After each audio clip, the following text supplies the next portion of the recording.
El día de hoy nos encontramos en el SAS Ágora, un espacio liderado, desarrollado por y para jóvenes. Es un espacio en el que haremos entrevistas a candidatos de manera no confrontacional. Mi nombre es Mariel Cortés. Y yo soy Eduardo Pérez y me gustaría presentar al candidato que tenemos el día de hoy. Es Jaime Dun. Es un destacado analista financiero y consultor internacional boliviano con una sólida trayectoria en mercados capitales, financiamiento estructurado y diseño normativo. Graduado en Relaciones Internacionales por la Universidad Colgate de Estados Unidos, obtuvo un MBA con honores del programa de maestría para el desarrollo de la Universidad Católica Boliviana y el Harvard Institute for International Development. Buen día, Jaime, ¿cómo se encuentra? Gracias, muy buenas noches a todos, un gusto estar aquí. Mariel, un saludo cordial, Eduardo también, para mí un placer. Las mejores épocas de la vida se dan en el colegio y la universidad, disfruten siempre eso. Yo les digo a los estudiantes del colegio, estudien, trabajen duro y aprovechen los años de colegio que son los mejores. Después de la graduación todo se pone peor, pero por eso disfruten lo más que puedan. Bueno, muchas gracias, Jaime, es realmente un placer tenerte aquí. Bueno, te contamos un poco de lo que trata. Nosotros vamos a tener 7 segmentos y cada segmento tiene un tiempo de 18 minutos. Entonces se le va a pedir ser un tanto breve con sus respuestas. A su vez, le recordamos a todos nuestros espectadores que pueden hacer sus preguntas a través de los comentarios de la transmisión en vivo de YouTube. Y estas preguntas podrán ser hechas más adelante. Dicho esto, empezaremos con la primera sección. Esta se llama TBT, Throwback To. En esta la idea es conocer cómo usted fue en sus épocas de colegio, en las épocas que nosotros estamos cursando, y así poder entender cómo empezó su formación, porque las ideas se forman más que nada en el aula inicialmente, ¿no? Dicho esto, vamos a iniciar el cronómetro y las preguntas. Bueno, tenemos 13 minutos para este segmento. La primera pregunta sería, ¿quién eras en tu etapa de prepromoción y promoción? ¿Cómo te describirías? Bueno, una cosa, cómo describía yo y cómo describían los amigos del colegio. Yo era un estudiante realmente full time. No era de muchas fiestas o de salidas con los amigos. Siempre estaba estudiando. Y era bien curioso porque terminaba de estudiar y seguía haciendo algo más. Ni siquiera, o sea, no me habían dado más tarea, pero igual seguía haciendo algo más. Y si no tenía algo más que hacer, me dedicaba a diseñar cosas. Era muy bueno en electrónica y diseñaba, es más, aunque ustedes no lo crean, y si preguntan a algunos compañeros del colegio, armé un aparato electrónico que tenía teléfono, hice una calculadora, siguiendo unos manuales de cómo armar una pequeña calculadora digital, un detector de humedad, un detector de luz que lo usaba de alarma y tenía una pequeña proyectora y varias cositas también como aplicaciones. Creo que he inventado el primer iPhone, la verdad. Qué interesante, Jaime, que creo que yo al menos me puedo identificar con eso de seguir estudiando a pesar de que no hay más tareas. Bueno, eso era lo que yo decía, ¿no? Bueno, ahora digo, he inventado el primer iPhone, me dedicaba a esas cosas, pero mis amigos me veían diferente, ¿no? Me veía muy diferente, el raro que está siempre yéndose a hacer cositas solo. Y bueno, igual que ahora, pero antes más, era súper delgado y medio cabezón, creo, y por eso me decían chupete. Y bueno, Jaime, ¿cómo dirías, tus amigos, digamos, dirían que te solías cumplir las reglas o te costaba, eras más un niño de casa, digamos, o más rebelde, por así decirlo? No, digamos que he tenido 2 etapas. Digamos, de los 10 años para abajo, era tremendamente rebelde. Viví en Camiri, Dios mío, 40 grados, no había aire acondicionado. Además, épocas donde no había, obviamente, no había televisión, no había internet, por supuesto. Entonces, y era como vivir en el campo. Y las instrucciones eran, hijo, no salgas al mediodía porque hay muchos bichos y hay víboras. hijo, en la noche, cuidado hagas esto porque hay mucho murciélago. Hijo, cuidado vayas por aquí porque puede aparecer un puma y te puede comer, ¿no? Y ese era el tipo de advertencias que recibíamos los que vivíamos en Camiri. Y bueno, ¿qué hacía yo? Iba a cazar al puma, iba a buscar la víbora, ¿no? Era tremendamente rebelde en ese sentido. Y ya digamos después, cuando me vengo a vivir a La Paz, empecé a cumplir más las reglas, a madurar un poquito más. Pero siempre en el fondo he sido una persona protestón, ¿no? Siempre soy protestón porque siempre creo que las cosas pueden ser mejor. Y lo hacía desde el colegio, ¿no? Yo no aceptaba que se hagan ciertas cosas y que los profesores digan algo. Yo decía, ¿y por qué, profesor, usted está diciendo eso? ¿No? Era siempre el que protestaba y el que alzaba la voz y decía, eso no se tiene que hacer así. Y bueno, eran épocas donde algunos profesores agarraban una reglita y nos daban en las manos, ¿no? Tic, tic. Hoy en día ya no se puede hacer eso, pero en esas épocas era bastante común, les digo. Mis manos llegaban rojas a veces a la casa. Entonces, a nivel social, ¿eras tímido, extrovertido, rebelde? ¿En cuáles etapas? Yo creo que he tenido un progreso importante, porque era bastante retraído y bastante tímido, la verdad. Uy, Dios. Pero eso era porque estaba más en mis cosas, ¿no? Estaba más en mis cosas. Y a mí me parecía que hacer las cosas que hacían los demás me parecía un poquito aburrido, ¿no? Yo siempre estaba buscando algo. Me encantaba leer revistas de ciencias, por ejemplo, ¿no? O libros de científicos. De muy joven me iba a la feria del libro, antes era en el Prado. Y iba a buscar libros de medicina. Quería ser médico yo siempre. Entonces, producto de eso, operaba ranas. Siempre... en el colegio tuve un proyecto que me hizo ganar la Feria de Ciencias local y me fui a la nacional también. Criogenia. Congelábamos ranas durante una semana, congeladas así, y después las revivíamos. Y era la criogenia. Y claro, todo funcionaba súper bien. Claro, mi madre gritaba cada vez que abría el refrigerador y encontraba ranas congeladas por todos lados. Pero era parte del experimento que tenía que hacer. Verdaderamente Frankenstein 2.0. Sí. Bueno, Jaime, nos gustaría ahora que nos cuentes si es que tienes el recuerdo más bonito que tienes durante esos años o tal vez el más triste incluso. A ver, te diría, el más bonito de la niñez era en sí el vivir en Camiri, ¿no? Vivir al aire libre, ¿no? Prácticamente, el compartir con esas amistades de toda la vida, ¿no? que hasta el día de hoy son grandes amigos, el hacer esas aventuras y compartir esos secretos de amigos, ¿no? El tener el club Top Secret, se llamaba nuestro club, que era en el entretecho de la casa, ¿no? Encontramos cómo llegar al entretecho de la casa de uno de los amigos y nos subíamos ahí y nos reuníamos en secreto. Los padres nunca sabían por qué caía el yeso, ¿no? al living, al comedor. Era porque teníamos nuestro club ahí secreto, ¿no? Entonces, creo que esa magia de la niñez, esa inocencia de reunirse con los amigos y hablar de cualquier cosa y soñar, ¿no? Y un día el club era para discutir temas del universo y al día siguiente estábamos con una radio, me acuerdo, escuchando ruidos raros y decíamos, estos son los aliens que se están comunicando con nosotros y tratábamos de descifrar y empecé a aprender con mis amigos código Morse a esa edad, ¿no? O sea, sí. La curiosidad te lleva a investigar y eso te lleva a aprender. Eso es lo que he descubierto de una manera sana, de una manera totalmente sana e inocente. ¿Y el recuerdo más triste, tal vez? El recuerdo más triste en mi niñez fue cuando murió mi abuela. Porque mi abuela, la mamá de mi mamá,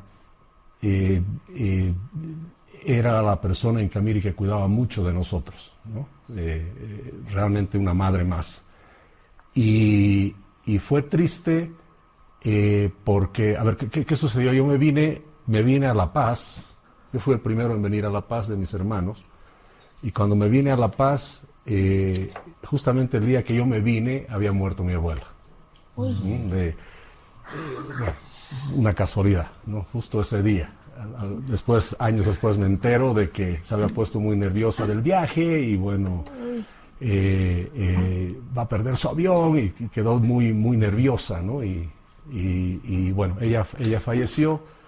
Y yo estaba en La Paz y mis padres tardaron mucho tiempo en avisarme, ¿no? Y entonces, pues justamente no querían que me afecte mucho esa noticia y bueno, cuando me enteré, la verdad que me dolió muchísimo, ¿no? Porque era como una madre. Bueno, parece una infancia muy movida. Es más que todo en otro contexto, un contexto que no vivimos todos, un contexto más fuera de ciudad. Pero ahora hablando más de lo educativo, por así decirlo, ¿tú tenías algún profesor favorito y qué enseñanza te ha aportado este profesor? Mira, te diré que todos mis profesores eran los favoritos en el colegio. Pero hay cosas que uno recuerda de manera particular, ¿no? Para mí los profesores de ciencias eran los mejores, porque me fascinaba la ciencia. La biología, después, pero antes, ¿no? Las clases de ciencias naturales, ¿no? Para mí eso era fantástico. Yo era capaz un niño adolescente tan raro que mi sueño era tener un microscopio. Les juro por... ¿no? ¿Y alguna enseñanza? Era así. El regalo de Navidad, papi, quiero un microscopio. Todos trataban pidiendo su Walkman, su no sé qué que había en esas épocas, pero yo quería un microscopio, ¿no? No, y enseñanzas de los profesores. Yo tenía un profesor que nos enseñaba, me acuerdo, a cómo razonar, ¿no? Entonces él decía cuadros sinópticos, ¿no? Ponía el título y cómo eso derivaba en 2 o 3 cuestiones y cómo cada una en otra. Y para mí fue un descubrimiento fantástico, ¿no? Que hasta el día de hoy uso esa metodología que me enseñó uno de los profesores. Interesante, Jaime. Bueno, igual anteriormente nos comentabas un poco de tu grupo de amigos. Nosotros nos preguntamos si es que usted tenía un mejor amigo o amiga en ese tiempo. Sí, mejores amigos en realidad. En cada etapa de la vida tiene uno, ¿no? Entonces cuando era más niño en Camiri, tenía mi amigo vecino, mi cómplice, mi amigo Nene Martínez, que lo vi recién en Santa Cruz hace unos 3, 4 meses después de tantos años, ¿no? Te estoy hablando, pucha caramba, después de 40 y algo años, ¿no? Nos hemos visto. Mi cómplice total y absoluto, ¿no? Mi cómplice en buscar víboras, hay mucha víbora en el campo, tenemos que ir a quemar y vamos a buscar gasolina, así de traviesos éramos, ¿no? Haciendo travesuras por todos lados, y Nene era mi compañero. En Camiri, pues, era la capital petrolera de Bolivia en esas épocas, entonces tenías estos tanques de petróleo, de gasolina, y de niños con él subíamos arriba a los tanques, ¿no? Y me acuerdo una vez encontramos que estaba abierto uno de los tanques, por X o Z razón, porque veíamos que el aire se distorsionaba por el vapor que salía, ¿no? Y teníamos una curiosidad de subir a ver qué era eso. Y nos acercábamos de niños ahí a tratar de ver, nos ardían los ojos y después bajábamos. Hacíamos cada cosa, Dios mío. Yo les he dicho a mis hijos, si ustedes hacen alguna vez lo que yo hacía de niño, los mato. No les voy a permitir nunca hacer eso. Pero bueno, así era. Bueno. Y en los últimos años de colegio que has tenido, ¿cuáles eran tus principales objetivos? ¿Te veías, yo de aquí a muchos años quiero ser presidente, yo quiero ser médico? ¿Qué era lo que te impulsaba los últimos 2 años? Mira, qué interesante pregunta. Lo que sí te digo, que en las épocas de colegio en La Paz, a ver, yo he vivido en años políticamente y económicamente muy estresantes en Bolivia. Los 80s, por ejemplo, ¿no? Los gobiernos militares, los golpes de Estado. la gran noticia era así, o sea, tú tenías que llamar todos los días al colegio y ponían una grabadora para decir si había o no clases. Y cuando había golpe nosotros, ¡sí! ¡Qué bien! No hay clases una semana, ¿no? Entonces, o sea, vivíamos eso en carne propia. Mirá, Eduardo, lo que significaba en los 80s ir al colegio a pagar, porque no habían tarjetas de crédito, QRs obviamente, ir a pagar la cuota del mes. Entonces yo llevaba una mochila con mis libros y una maleta de ese tamaño para pagar la cuota, llena de billetes. Y todos llegábamos al colegio así con nuestras maletas, ¿no? de dinero para pagar la cuota. Entonces, políticamente muy intenso, como te digo, golpes, cambios de presidente a cada rato. Ya había momentos que cada mes creo que se cambiaba el presidente. Mucha violencia política, ¿no? Hoy en día no, gracias a Dios, no tenemos ese tipo de cosas. Las hemos vivido, por supuesto, en alguna ocasión, pero eso era todos los días aquí, ¿no? Toques de queda, donde no podías caminar por la calle, te arrestaban, además empezaba a las 7 de la noche, terminaba a las 7 de la mañana. Entonces eso hacía que, aunque seamos jóvenes, hablábamos mucho del tema político. Y era más lo que escuchábamos de nuestros padres, ¿no? Y había un solo canal de televisión y era blanco y negro, ¿no? Y la televisión empezaba a las 7 de la noche y terminaba a las 12 de la noche, ¿no? Y todos mirábamos eso y era puro noticias políticas, ¿no? Entonces teníamos una dosis altísima de política, pero no entendíamos muy bien cómo funcionaba el tema.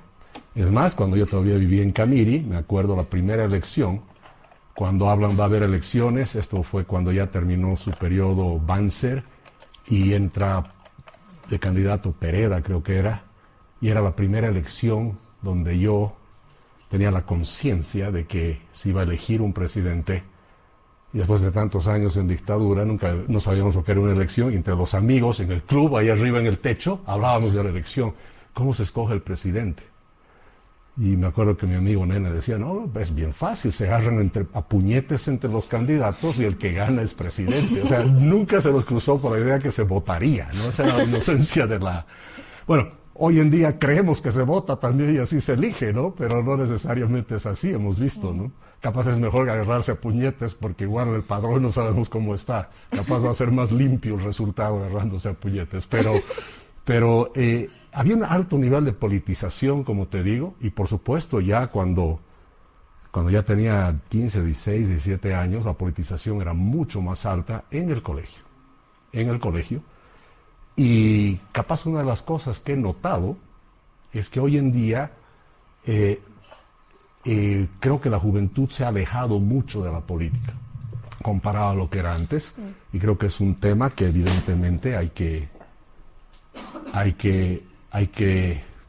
impulsar, que la juventud y ustedes, y los felicito por eso, un programa como este, participen activamente de la política. Fíjate, el padrón electoral para este año, para esta elección, el 60% del voto es voto joven. Entonces, la responsabilidad que tienen ustedes en esta elección es inmensa.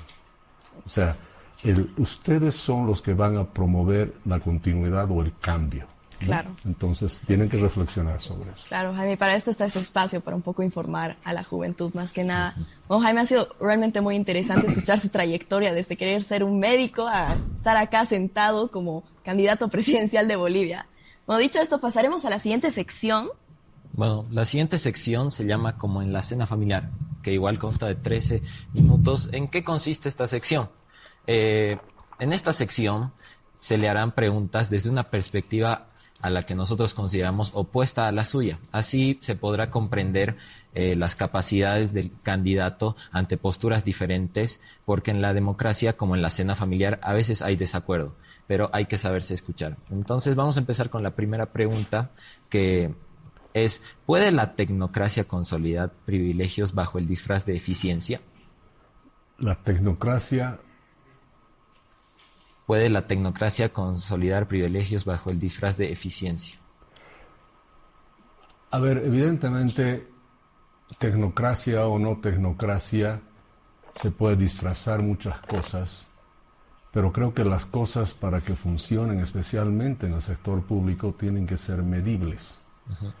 Tiene que haber objetivos. Tienes que lograr objetivos para ver tu grado de eficiencia. Hoy en día, por ejemplo, la eficiencia se mide de maneras que no necesariamente son las correctas. ¿Cuánto he ejecutado en inversión pública? Yo 80%, tú 50%, yo soy mejor. Sí, pero la inversión pública es gasto público. Puedes haber gastado en cualquier estupidez y tu nivel de ejecución va a ser alto. Entonces, ¿cuál es realmente el efecto que tienen tus políticas públicas? Creo que eso es muy importante de medir. Pero también creo que hay otros factores de medición que, por ejemplo, nosotros vamos a incorporar en nuestro gobierno, que sean mediciones internacionales. Porque si tú te mides a ti mismo también es poco creíble. Cuando yo trabajaba de asesor en República Dominicana, del gobierno de República Dominicana, me llamó la atención en el gobierno de Medina escuchar, por ejemplo, de que ellos decían que la forma que iban a medir su gobierno era muy fácil. El ranking mundial del Doing Business del Banco Mundial. Hoy estamos en posición, 90, y cuando me vaya al gobierno voy a estar en 70.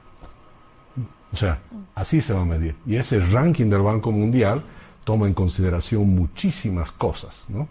Desde la eficiencia en el gasto público, me parece que hay eso como uno de los elementos, niveles de impuestos, facilidad de abrir una empresa, facilidad de pagar impuestos, niveles de impuestos, como decía, temas de gasto público, etcétera, etcétera.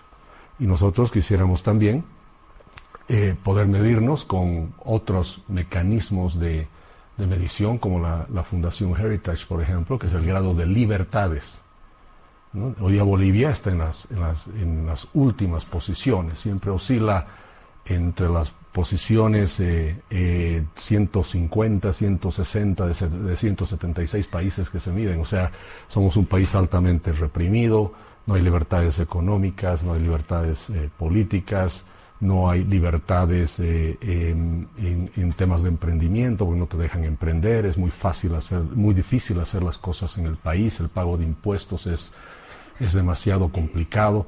Y justamente cuando tú ves esos índices de libertad, vas a encontrar que los países más libres son los más exitosos, ¿no? Vas a encontrar a Suiza, vas a encontrar a Singapur. Es curioso que Estados Unidos ya no está en el top 10, por ejemplo, ¿no? La presencia de ciertas políticas de Estado durante el gobierno de los demócratas ha hecho que cada vez sea un país menos libre, ¿no? Entonces, creo que es importante tener niveles de medición, pero que sean niveles de medición de afuera, porque si no hay un conflicto de interés que tú te mides a ti mismo. Claro, pero bajo, digamos, esta lógica de tomar mucho en cuenta los datos, en muchas ocasiones se deja atrás la justicia, la equidad y la diversidad. Entonces, un poco, sin incluir eso, por así decirlo, ¿qué es progreso para usted? Mira, hay muchas definiciones, no solo de qué es progreso, sino también muchas definiciones de cuándo hay pobreza y cuándo no hay pobreza, ¿no? Se puede cuantificar, se puede poner un número, y resulta que aparecen índices de toda manera, ¿no es cierto? Y de todos rubros. Pero en realidad, yo personalmente, cuando pienso del progreso, no se trata tanto del progreso del país, sino del progreso de las personas, de las familias, de las regiones. Porque tú puedes tener un país bajo la ilusión de progreso, pero que vive en una dictadura, ¿no? Entonces el progreso es una combinación de una forma, el ciudadano tiene las libertades, puede ejercer sus libertades, y tiene acceso a los elementos básicos de la vida, tener su acceso a salud, a educación, tener acceso a desarrollar su proyecto de vida como él lo ve necesario, y por supuesto yo lo resumo y lo he dicho varias veces. Un país donde la gente puede dormir tranquila es un país que ha progresado. Sí. En su momento, bueno, hoy en día, ¿no es cierto? Tú puedes tener te repito, no quiero hacer una crítica especial a algún país, o puedes tener un país que tecnológicamente, o con su momento era Rusia, ¿no? Un país tecnológicamente avanzado, un país que decía de mucho progreso, porque se medía solo el país, pero la gente, ¿no? En muchos casos sumida en la pobreza, sin ningún tipo de libertades. El progreso no es para el país, el progreso es para la gente. Bueno, la siguiente pregunta sería, ¿qué tan importante considera la formación técnica dentro del sector del gobierno? Creo que es fundamental. Nosotros justamente, como uno de los puntos de nuestro programa de gobierno, está la meritocracia. Sí. Meritocracia tiene que volver al gobierno. No puede ser que la nave del Estado esté piloteada, ¿no es cierto?, por personas que no saben lo que están haciendo. A ver, nadie nace sabiendo las cosas. Pero eso tampoco te da el derecho a que dirijas la vida de otras personas sin saber lo que estás haciendo, ¿no es cierto? Discúlpenme, pero ser presidente de la Caja Nacional de Salud, siendo un minero que nunca se ha graduado del colegio, menos de la universidad, creo que es complejo, los resultados no van a ser buenos. Lo que pasa es que bajo el modelo económico, social, comunitario, productivo y todo lo que significa esa política, se ve el hecho de dar la oportunidad a alguien de ser jefe o manejar algo como un elemento de justicia social. Él tiene el derecho a ser jefe. No, ojo, te equivocas, no es que por derecho, o sea, tienes que cumplir los requisitos para eso, porque si tú crees que tienes el derecho a ser el jefe que está en la cabeza de la salud de millones de personas, bueno, estas personas no tienen el derecho a tenerte a ti de jefe, ¿no es cierto? Entonces no puedes tú, por un derecho, infringir el derecho de otros. Sí. ¿No? De ahí viene el tema, de tu derecho terminado empieza el derecho de otros. Yo creo que es una de las cosas más deshonestas y más terribles que puede pasar en una sociedad, y nos pasa en Bolivia, es que nuestro futuro depende de personas que no saben lo que están haciendo. Es más, y con esto termino este punto, no lo digo yo, no solo que lo sabemos todos, sino que en momentos, y hoy en día y en ciertos momentos, ha habido personajes del gobierno que lo han dicho públicamente. Han dicho, dennos el derecho a aprender primero. No sé si ustedes recuerdan, capaz eran muy jóvenes, en el primer gobierno de Evo se escuchaba mucho. Pero el viceministro está, no, pero él tiene el derecho a aprender. Estamos aprendiendo, no sean tan exigentes. Bueno, imagínense si estamos por subirnos a un avión y se comunica, súbanse al vuelo 954 a la ciudad de Cochabamba, les damos la noticia que el piloto hoy es un minero que va a venir con su casco, es un cooperativista que tiene el derecho a ser piloto. ¿Te subirías a ese avión? No, para nada. Bueno, el Estado es una nave.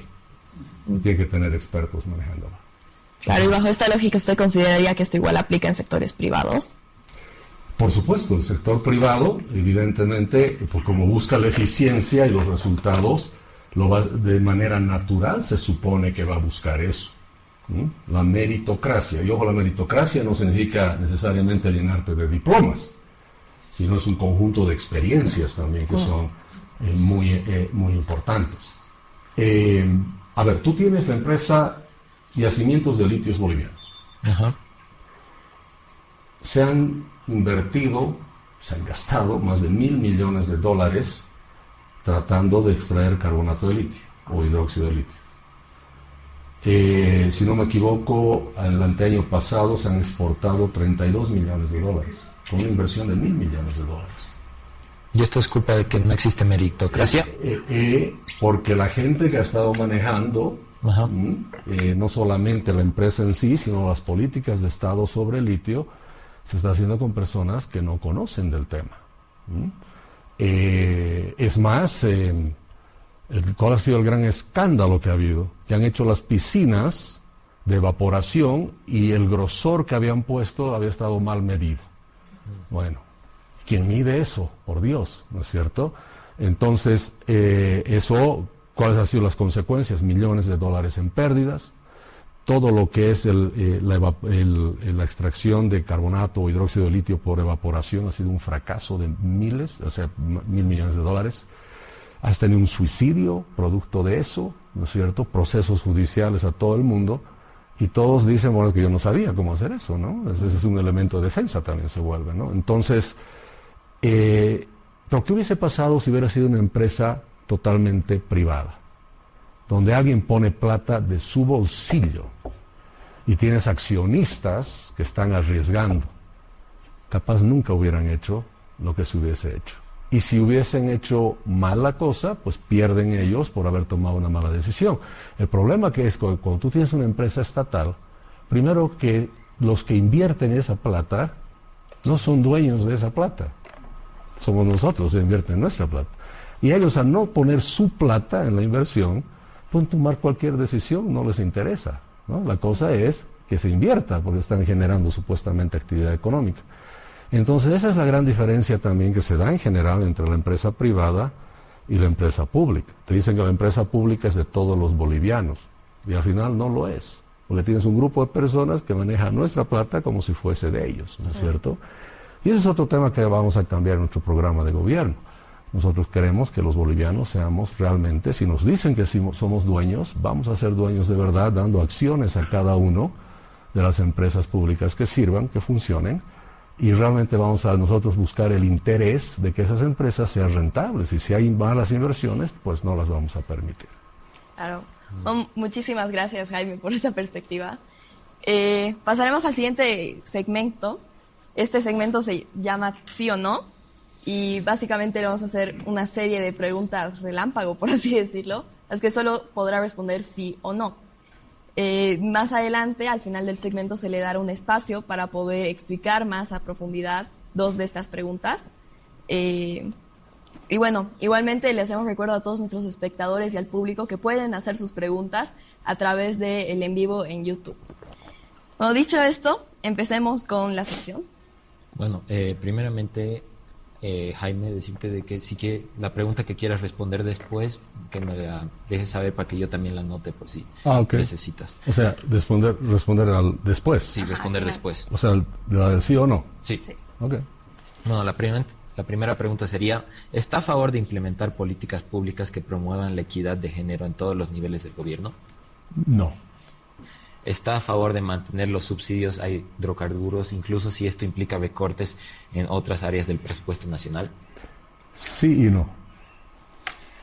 ¿Está de acuerdo con que las escuelas públicas adopten un currículo que incluya la enseñanza de lenguas originarias como materia obligatoria? Sí y no. ¿Cree que el Estado debe invertir en el mercado cambiario para controlar la cotización del dólar en Bolivia? ¿Invertir? Sí. No. ¿Está de acuerdo con que el Estado invierta en la creación de una red nacional de Internet gratuita para zonas rurales? No. ¿Considera que el modelo de Estado plurinacional ha fortalecido la unidad nacional en Bolivia? No. ¿Está a favor de revisar y modificar el concepto de plurinacionalidad establecido en la Constitución del 2009? No. ¿Está a favor de que el Estado tenga control exclusivo sobre toda la cadena de producción de litio? No. ¿Está de acuerdo con penalizar legalmente a las empresas que no cumplan con estándares ambientales internacionales? Sí. ¿Considera que el feminismo ha tenido un impacto positivo en la sociedad boliviana? No. ¿Está a favor de implementar políticas públicas que promuevan la equidad de género en todos los niveles del gobierno? No. ¿Apoya la creación de incentivos fiscales para empresas que inviertan en el sector turístico boliviano? Sí. ¿Cree que las instituciones bolivianas actuales garantizan una democracia plena? Las instituciones... ¿Que las instituciones bolivianas actuales garantizan una democracia ¿Instituciones plena? estatales? Sí. Sí. No, no garantizan. ¿Está de acuerdo con fortalecer los mecanismos de control y fiscalización sobre el Poder Ejecutivo? Sí. ¿Considera que el sistema de salud pública en Bolivia debe ser completamente gratuito? Sí y no. ¿Está de acuerdo con la implementación obligatoria de vacunas para toda la población? Sí y no. ¿Está a favor de otorgar mayor autonomía fiscal y administrativa a los gobiernos departamentales y municipales? Sí. ¿Apoya la continuidad del control estatal de los sectores estratégicos? ¿Control? ¿Apoya la continuidad del control estatal de los sectores estratégicos? No. ¿Está de acuerdo con promover una economía de mercado más abierta y competitiva en Bolivia? Sí. ¿Considera Sí.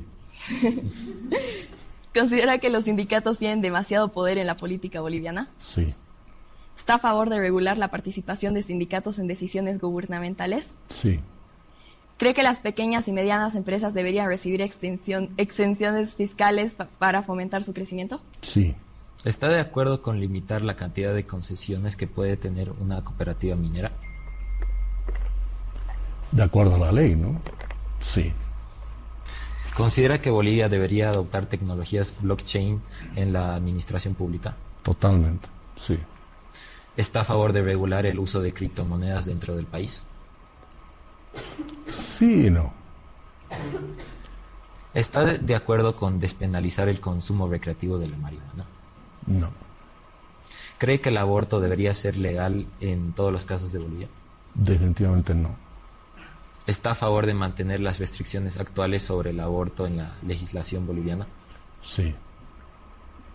¿Apoya la creación de un ingreso básico universal para las personas que están en situación de calle o vulnerabilidad?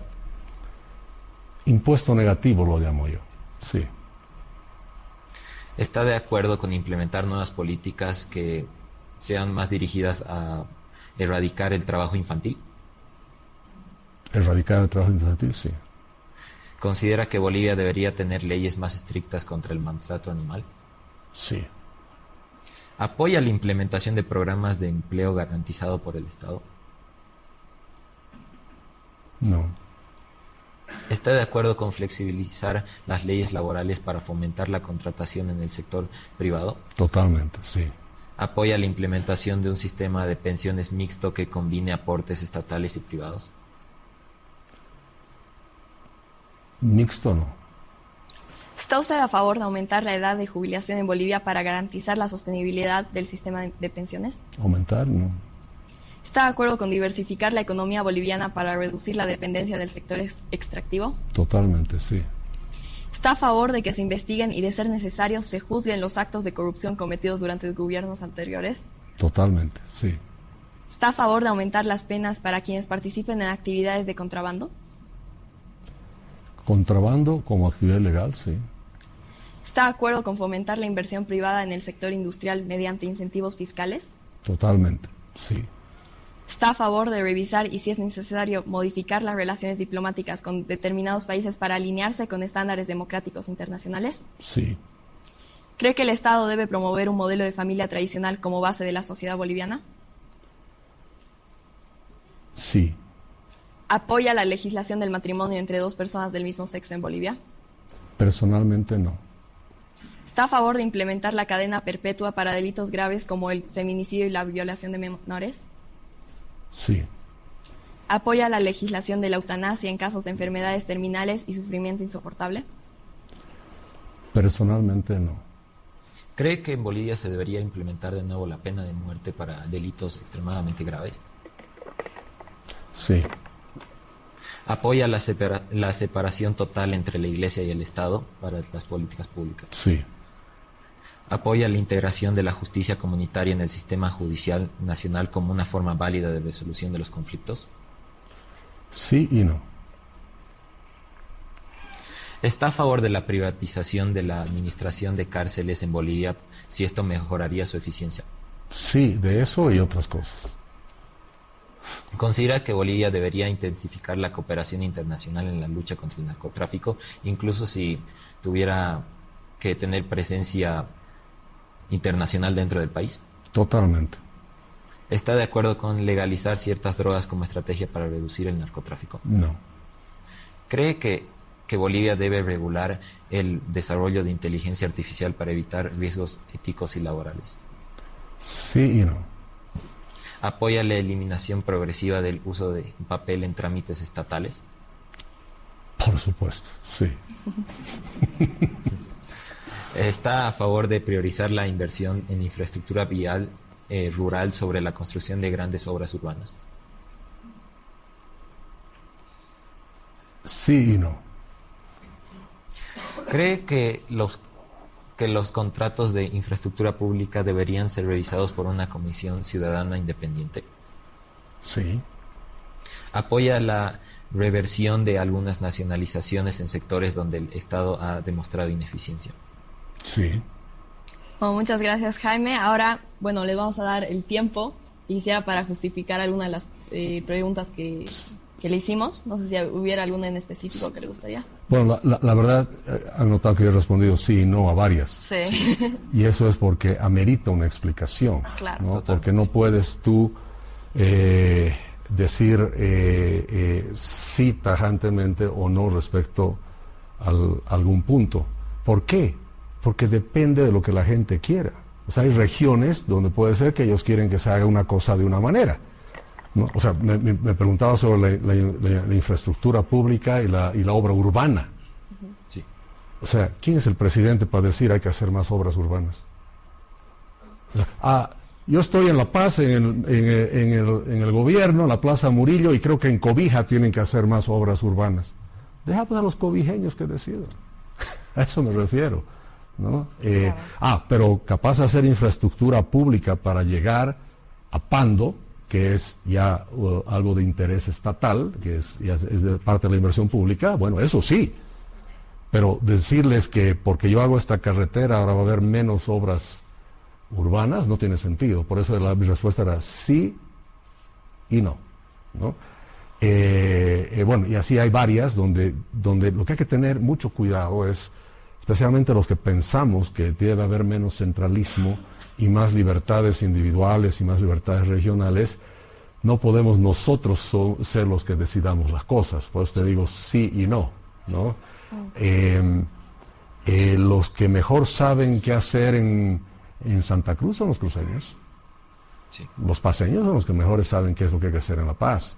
Entonces, cuando tú dices, si usted fuese presidente, haría esto de tal manera u otra, ojo, nosotros yo creo que en realidad son las personas las que tienen que tomar las decisiones, las regiones, no el gobierno. Por eso en algunas tenía que responderte sí y no. Claro. Bueno, muchas gracias por la aclaración, Jaime. Con esto pasaremos al siguiente sector. Bueno, la siguiente sección se llama Feedback, que es donde nuestra audiencia puede mandarnos preguntas por la transmisión de YouTube. De hecho, ya tenemos aquí algunas preguntas y están todavía a tiempo de mandar algunas si es que lo desean. Un ratito, por favor, problemas técnicos acá.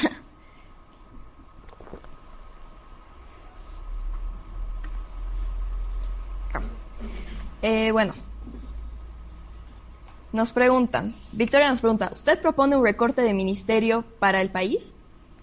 ¿De ministerios? De ministerios. Sí. Sí, de entrada hay dos. El Ministerio de Justicia y el Ministerio de Gobierno. ¿Por qué? Porque el Ministerio de Justicia forma parte del Poder Ejecutivo, pero la justicia se supone que es un poder independiente del Poder Ejecutivo.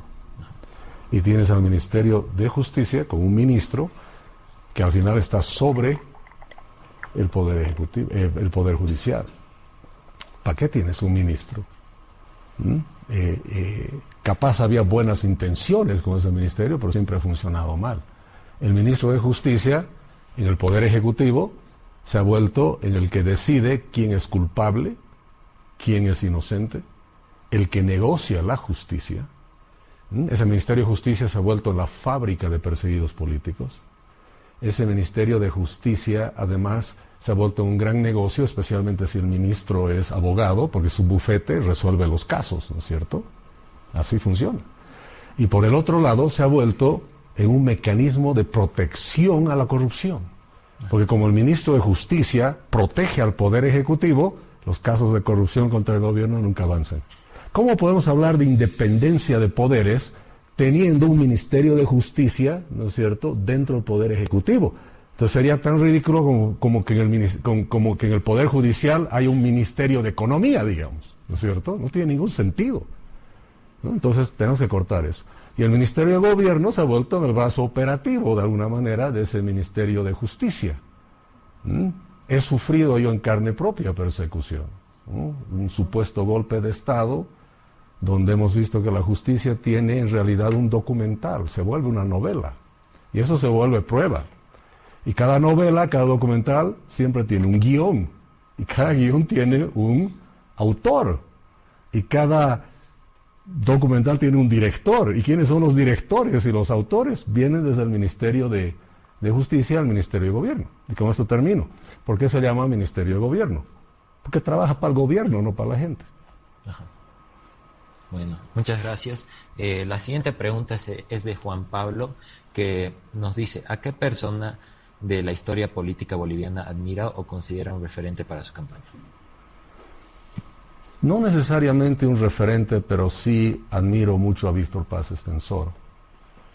Un hombre que ha liderado el país en épocas críticas, le ha dado cambios importantes al país, y bajo el riesgo de ser criticado, de haberse movido políticamente de un lado al otro, él ha sido muy hábil, ¿no es cierto?, de manejar una estructura política como el MNR, y si ves la historia del MNR de manera sencilla, ha ido de ser socialista, de tener campos de concentración, de ser muy autocrático, después ha descubierto, ¿no es cierto?, el estatismo, las políticas de Estado fuerte, ¿no es cierto?, el Estado empresario, sí. Y después se reforma en los 80s y empieza a ver el libre mercado como una solución, ¿no es cierto?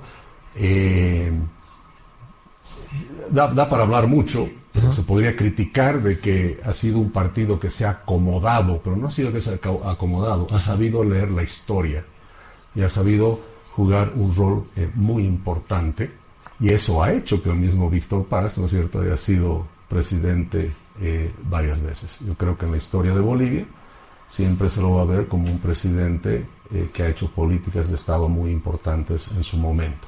Desde entregar la tierra, ¿no es cierto?, con la revolución, de la revolución agraria, el voto universal, hasta otras políticas de Estado que hace después. Nosotros en nuestro programa de gobierno queremos cerrar, por ejemplo, en el tema de la propiedad de la tierra, queremos cerrar ese ciclo, donde con la revolución del 52 y los años que le siguen, se entrega la tierra a los campesinos, pero nunca se les entrega la propiedad. Nosotros vamos a entregar ahora la propiedad para que el campesino pueda vender su tierra, la pueda dividir, pueda heredar y pueda hipotecarla si quiere, ¿no? Esa parte de la revolución no se ha completado en el tema de la tierra. Bueno, Mario nos pregunta: ¿es viable aplicar un liberalismo tajante en Bolivia? A ver, liberalismo es el respeto a la vida, es el respeto al proyecto de vida, ¿no es cierto?, de las personas, es el respeto a la propiedad privada, es la búsqueda de la seguridad jurídica y la igualdad ante la ley, es el hacer cumplir la ley, y por el otro lado, el defender todas las libertades que tenemos. ¿El lograr eso es tajante? Lo que pasa es que todos son liberales y no lo saben. Todos quieren estas cosas. Y el decir es tajante, para mí es complejo. Porque no puede haber liberalismo a medias. Porque sería, voy a respetar la vida hasta por aquí y la propiedad privada un poquito. No, nosotros queremos propiedad privada, sí o no. Pero el hecho que digamos sí no debería considerarse como un tema tajante. Las libertades que te he mencionado, libertad y el derecho a la vida, el derecho a la propiedad privada, se consideran históricamente y está evidenciado como derechos naturales. No son derechos que te los tiene que dar el hombre o el Estado. Tú naces con esos derechos. Y considerar que un derecho con el que has nacido es tajante, más bien creo que la pregunta es muy tajante.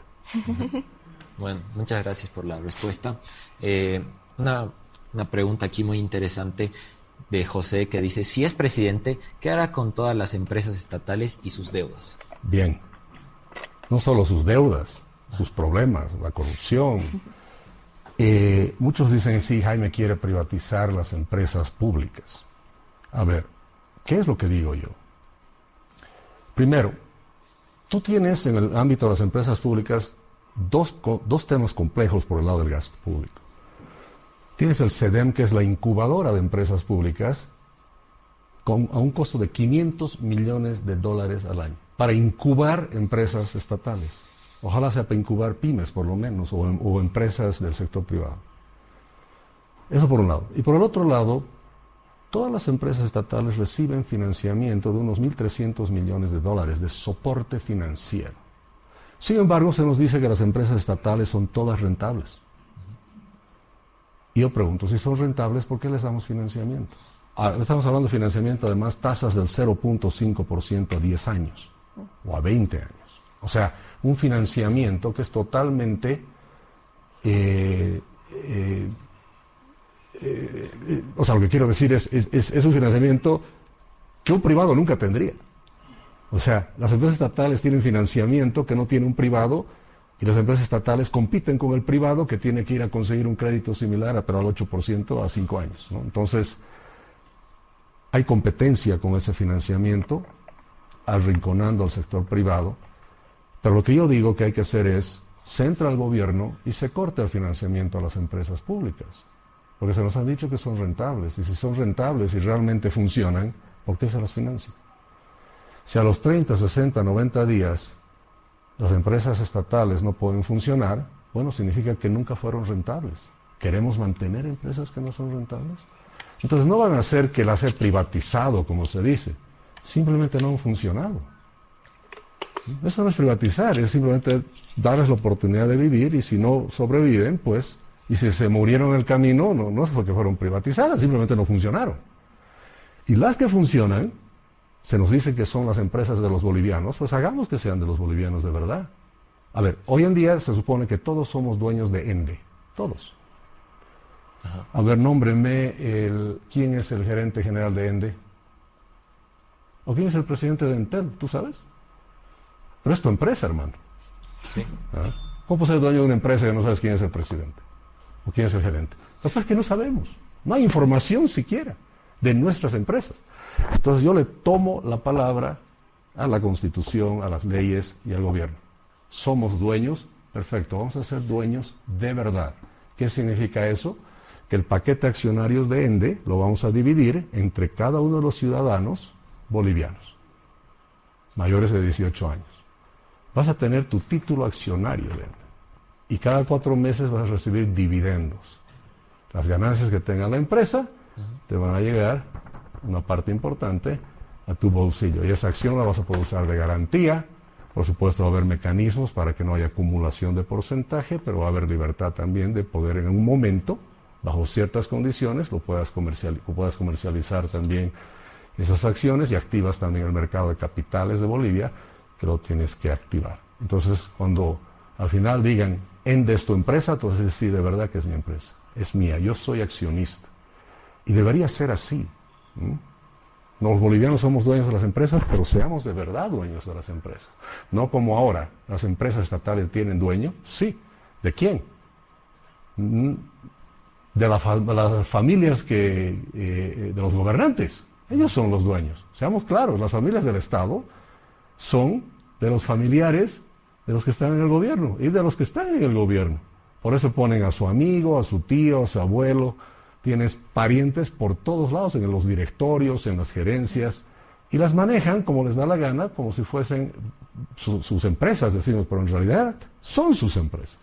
Ellos definen precios, ahora han creado una Botrading, ¿no es cierto?, que es otra empresa de los bolivianos, y la han creado en el Paraguay, porque supuestamente son mejores las condiciones ahí. ¿Y quiénes manejan esa empresa? Supuestamente, quiero aclarar eso, hay rumores, estoy aclarando, que es la familia del presidente. Oh, gracias, Jaime. A continuación, Roberto nos pregunta, ¿cómo considera que se debería relacionar el Poder Ejecutivo con la Asamblea Legislativa, considerando que el escenario político futuro se tendría una importante fragmentación? Muy importante, o sea, bueno, cumplamos las leyes y la Constitución, tiene que haber una relación con todos los mecanismos que están legalmente establecidos. Y tiene que haber, obviamente, mucho consenso. Especialmente el próximo gobierno tiene que tener la posibilidad de llegar a consensos muy importantes por los cambios que se tienen que hacer. Se dice que no va a haber gobernabilidad si no se llega a cierto porcentaje, ¿no? No necesariamente es así, ¿no? Porque eso de decir solo va a haber gobernabilidad si tengo 2/3, estás diciendo de que vas a gobernar solo con 2/3. Tú tienes que gobernar con el 100%.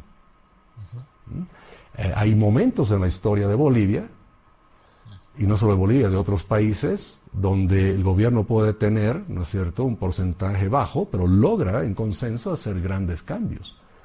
Si hay una cosa que caracteriza a los bolivianos es que en épocas de crisis, en los momentos más álgidos de nuestra historia, se ha logrado consensos importantes de cambios profundos. Más allá de que hayamos estado de acuerdo o no de quiénes fueron los actores, pero esos pactos por la democracia, el cruzar ríos de sangre y todas esas cosas, reflejan cómo Bolivia tiene la capacidad de dialogar y llegar a acuerdos. ¿Por qué nos encontramos tan divididos y por qué automáticamente creemos que si no hay 2/3 no se puede hacer nada o si no hay mayoría no se puede hacer nada? Porque eso es lo que el movimiento de socialismo nos ha mostrado, que ellos gobiernan solo con su porcentaje, el resto no tiene participación. ¿Qué es el movimiento socialismo? Es el entrelazado, es el amalgama de unos 30 y algo grupos sociales. Y solo gobiernan para ellos.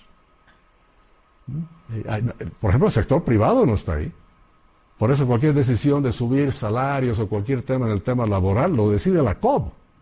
Y hay un gabinete social que es paralelo no está en la Constitución, por supuesto, pero ese gabinete social define las políticas de Estado. ¿Somos parte, algunos de nosotros, de ese gabinete? No, ¿quiénes son? Solamente ese grupo. Entonces, por supuesto, cuando se tiene la mentalidad que se gobierna solo para un grupo y con un grupo, vas a dividir al país siempre. Entonces, el gobierno que entra, por más que tenga cierto porcentaje, no puede decir es que solo ese es mi porcentaje y solo con ellos vamos a hacer todo. Yo no lo veo así. Tienes que tener la capacidad de poder consensuar y tener una bancada y un apoyo mucho más grande, aunque no te lo hayas ganado en las elecciones. Ese es el desafío grande que tiene este próximo gobierno. Y por eso a mí me preocupa, por ejemplo, yo he llamado a la unidad de la oposición. Ya he recibido algún contacto de alguien. Vamos a trabajar mañana en algunas ideas.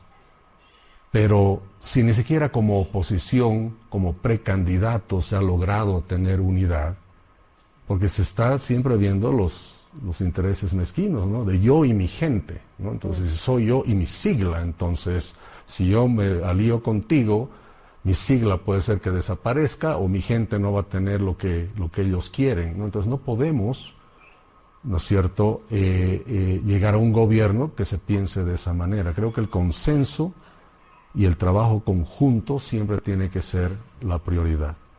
He llamado a la unidad, y ¿por qué lo he hecho además? Porque de manera individual algunos me han pedido que nos unamos.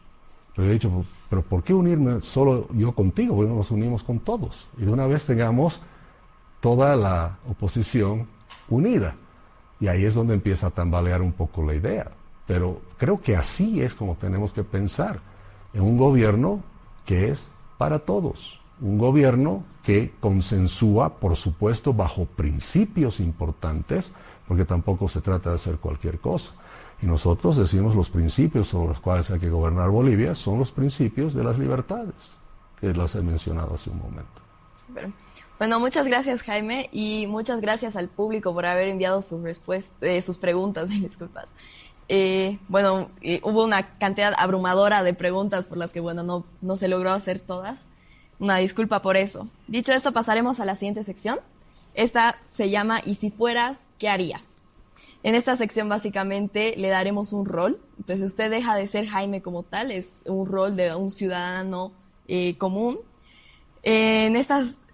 Bueno, dicho esto, empezaremos con el primer rol. Bueno, el primer rol que tenemos para ti, Jaime, es el rol de profesor. Dando un pequeño preámbulo, dice, la calidad educativa muchas veces se discute sin tocar lo más delicado, el desempeño del profesor. Tú como profesor, ¿aceptarías una evaluación docente externa que podría derivar en despidos por bajo rendimiento? Claro que sí. Es más, pediría que se haga eso. Y no solamente una evaluación docente, dices. Sí. Que sea una evaluación internacional también. Que haya un mecanismo de evaluar los resultados de la educación y evaluar no solo al rendimiento de los estudiantes, sino también de los profesores. Mira, como se dice, lo que no se mide no se mejora. ¿Cómo está la educación en Bolivia? ¿Cuántas veces al año se mide la educación en Bolivia?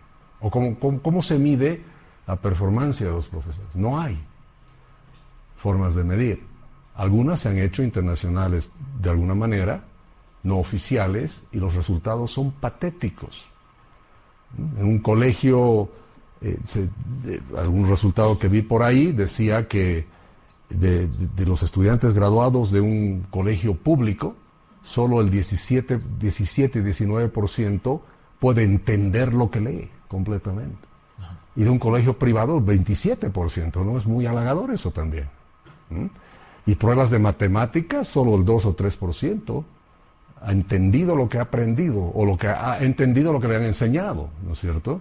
La educación, lamentablemente, en Bolivia está muy compleja. La educación, la calidad es muy baja, especialmente en los colegios públicos, pero porque también tienes una performance por el lado de los profesores que también es muy baja y altamente politizada.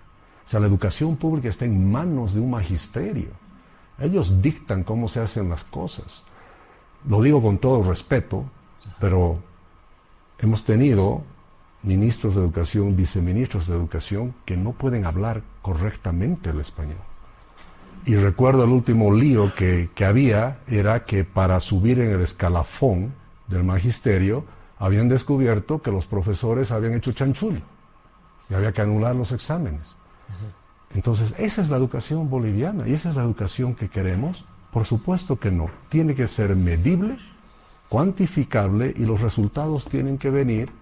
Y el mismo, yo digo, en nuestro programa de educación, al final el mismo financiamiento a la educación tiene que estar viniendo del bolsillo, con los recursos que da el Estado, al bolsillo de los ciudadanos, para que con esa plata los ciudadanos escojan y exijan calidad. No es que vamos a privatizar la educación como dicen, no, es que la plata que el gobierno da directo al colegio público, no, le vamos a dar a los estudiantes y las familias para que ellos vean si quieren darle a ese colegio público o a cuál colegio público, y el monto va a ser tan interesante que capaz pueden pagarse un colegio privado si quieren. El Estado va a seguir dando los recursos, pero las familias y los estudiantes son los que van a definir dónde gastan sus recursos de educación. Muchas gracias por la respuesta. La siguiente pregunta, dando un preámbulo, sería: muchos docentes no se adaptan a la tecnología. Digamos, considerando que el sector del magisterio es un sector que está reconocido por ser un sector envejecido, la pregunta sería: ¿apoyaría la digitalización del sistema educativo si eso implica que algunos colegas pierdan vigencia? A ver, hay que hacer la digitalización absolutamente todo lo que se pueda. No solo temas de educación, temas de procesos burocráticos, derechos reales, y no solamente digitalizar, sino eso tiene que estar en un mecanismo de cadena de bloques, de blockchain, usando criptos que te ayuden a hacer registros, por ejemplo. Tenemos que hacer lo más que se pueda. Una de las ventajas del mundo cripto y el blockchain es que no hay participación humana en la custodia, y es imposible cambiar. Entonces, mientras menos humanos participen de eso, mejor va a funcionar, ¿no? Eso es lo que se ha demostrado. Ahora, evidentemente, como sucede, el avance de la tecnología cambia el mercado laboral, cambia los mercados, por supuesto, la oferta y demanda de productos, y el mercado laboral se tiene que ajustar. Pero tienes que colaborar en ese cambio, ¿no es cierto? O sea, porque sería igual que decir, la pregunta esa es igual que decir, no sé, estamos en 1800 y algo, y se está preguntando, ¿usted apoya que aparezcan automóviles que van a reemplazar a los carruajes? No, por proteger a los carruajes vamos a prohibir los automóviles. No. Van a venir los automóviles, pero la industria de los carruajes se va a tener que ajustar a esa nueva industria. Capaz, en vez de hacer látigos para los caballos, ese látigo lo volverán una correa para el sistema de redistribución o de enfriamiento del automóvil, digamos. O sea, tiene que haber una complementación y una adaptación. Pero lo que nunca se puede hacer es decir, no, vamos a prohibir la tecnología porque eso está perjudicando a alguien. El perjuicio de no tener la tecnología es mucho más grande. Bueno, muchas gracias, Jaime. Pasaremos al siguiente rol. Ahora usted es un empleado público que llegó a su cargo como presidente, pero... No. En este caso, no. Su contratación no fue por un tema de concurso, sino por cercanía política, por contactos. Tomando esto en cuenta, preguntamos si es que usted debe protegerse y su estabilidad laboral, incluso si fueron contratados por afinidad política más que por méritos. Bueno, nunca sería yo empleado así. No aceptaría ese cargo, ¿no? Pero eso es lo lamentable de lo que sucede en el país.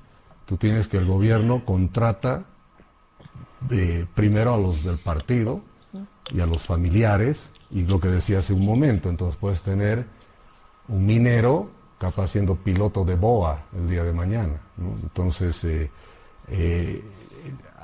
creo que el empleado público tiene que entender que el hecho de que no esté ejerciendo una función de acuerdo a su capacidad, o sea un cargo redundante que no sirve para nada, en sí eso es un acto de corrupción también, ¿no? Lo que pasa es que en nuestra normativa no está tan explícitamente enfocado de esa manera, ¿no? Aunque hay temas de que tienes que tener capacidad para ciertos cargos, pero se usa más políticamente, digamos eso, ¿no? Entonces, creo que la conciencia de todos los bolivianos tiene que ser, yo voy a ejercer en el sector público, pero va a ser de acuerdo a mis capacidades. Y como pensamos nosotros, cuando hablamos de un Estado eficiente, la eficiencia viene por eso también. Hoy en día tienes muchos empleados públicos haciendo básicamente lo mismo, ¿no? No sé si han notado, pero a veces se llega a una empresa pública o una entidad pública y en la puerta te preguntan qué trámite vas a hacer y tú dices tal cosa y te dicen por allá. Listo, eso es un trabajo, ¿no? Llegas a ese y ese te dice por el otro lado, ¿no? Y tienes esta gente que te anda indicando por dónde ir y cada uno está recibiendo un salario, ¿no? Eso le está costando al Estado. Entonces eso no solo que es inaudito, sino no es ético. Porque eso es plata que debería estar en el bolsillo de cada uno de los bolivianos. No se olviden que el Estado como tal, el gobierno, en realidad no produce nada. Es una entidad administrativa, ¿no? que usa los recursos de los que pagamos impuestos. Eso es. Entonces, el sacarle plata a una empresa, a una pyme o a una familia, sí, para llevarla a este estado y lo malgaste, eso es inmoral. Eso es inmoral. Eso debería quedarse entonces siempre en esa familia, en esa empresa. Entonces, lo que sí te puedo decir, yo nunca sería un empleado público así, y creo que es parte de la cultura boliviana el creer de que porque yo alcé la bandera en un partido, ahora tengo derecho a tener la pega que quiera, ¿no es cierto? Les voy a confesar, yo ahora estamos en épocas, ¿no es cierto?, de todos los partidos políticos, de armar listas de diputados, senadores, qué dolor de cabeza, ¿qué es eso? Uh-huh. Y te encuentras que un 90% de la gente no dice, no, yo quiero ser senador porque yo grité mucho en la plaza por ti. No es así. O sea, veamos tu capacidad. No podemos ser el gobierno de la meritocracia teniendo gente que no tiene el mérito. Claro. Bueno, ahora lo voy a poner un tanto de apuros, ya que estoy en contra de esto totalmente. Imagina que usted lidera una institución pública sobredimensionada y sabe que reducir el personal mejoraría la eficiencia, pero también dejaría a muchas personas y muchos de sus colegas sin empleo. Entonces, ¿realmente usted considera que debería priorizarse la eficiencia del Estado, aunque eso implique recordar puestos de trabajo en su propia institución? Es que mira, no hay que pensar que la forma de hacer políticas públicas, como reducir el gasto público, es un solo acto donde se dice se despida a otra gente y punto. Son partes ese tipo de medidas forma parte de otros componentes de decisiones que se tienen que tomar. Por ejemplo, si tú dices, y es así como planteamos el tema, primero nuestro programa de reducción del gasto público no va necesariamente, o sea, no hay recortes de personal en los primeros años. ¿Por qué? Porque vemos que no necesariamente el gran costo viene por ahí. Hay otras cosas que son de mucho más gasto. Primero tienes dentro de los empleados públicos, que sí es una cantidad inmensa, ¿no? Cerca de 600,000 empleados públicos, 500 y algo mil. Tienes un gran componente de maestros, policías, etcétera, etcétera. Entonces el recorte que realmente puedes hacer no es como andan diciendo por ahí el 50%, el 60%, eso no tiene ningún sentido. Es más, yo considero altamente irresponsable decir voy a recortar, no sé, 224,640 empleos. Primero que no sabemos exactamente cuánta gente realmente trabaja en el Estado, no sabemos exactamente cuáles son los números, pero que se van a tener que dar por búsqueda de eficiencia algunas reducciones, seguramente. Pero esto es, como te digo, es parte del componente de un programa de ajuste, fiscal bien importante que tienes que hacer. Pero primero, antes de despedir gente, paremos la corrupción, que todos los años en combustible significa, y lo hemos cuantificado, 400 millones de dólares. Se pierden en la compra de combustibles y la subvención. Entonces, eso ataca primero. Ataca primero esos 500 millones de dólares del CEDEM y los 1.300 millones de financiamiento que se están dando, que se están perdiendo. Si tú sumas eso, llegas a miles de millones de dólares. Nosotros hemos calculado 5.000 millones de dólares en recortes, que es más grande que despedir al 30, 40 o 50% de los empleados. O sea, no vayas por ahí. Pero por el otro lado, sí tienes que hacer lo siguiente. Reducción de impuestos, burocracia, revisión a la ley laboral, flexibilización laboral, condiciones para que el libre mercado funcione en el país, liberar exportaciones, generar los mecanismos de seguridad jurídica, igualdad ante la ley, para que la inversión privada empiece a reaccionar en el país. Entonces, cuando tú haces eso, vas a generar miles de emprendimientos y empresas que por eso van a tener la posibilidad de producir más y van a demandar más fuerza laboral. Entonces vas a generar una demanda de trabajo bien importante. Entonces, si hay reducción por un lado, eso tiene que ser absorbido por el otro lado. No se trata de dejar a la gente en la calle, claro. Se trata de generar las condiciones para que la demanda de trabajo crezca en el país.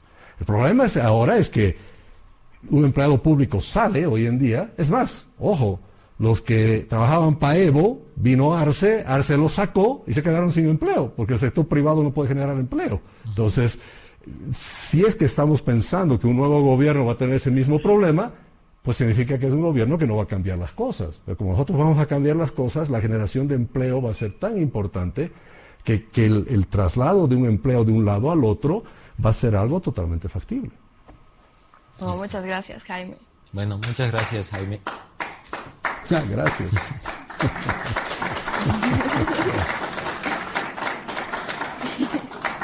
Bueno. Muchas gracias por haber respondido. Lo hemos puesto realmente en unas situaciones que nosotros consideramos poco difíciles de manejar, pero ya pasando con la siguiente sección. La siguiente sección que tenemos es educación. Una sección que nosotros creemos que es demasiado importante y más que todo para nosotros, para los adolescentes, y que incluso podemos llegar a estar informados para la gente que que recién va a votar, que está en la promoción, para que sepa a quién es el candidato que quieren elegir. Entonces, la primera pregunta sería: ¿cuál es su posición respecto a la continuidad, revisión o reforma de la ley Avelino Ciñani Elizardo Pérez? Mira,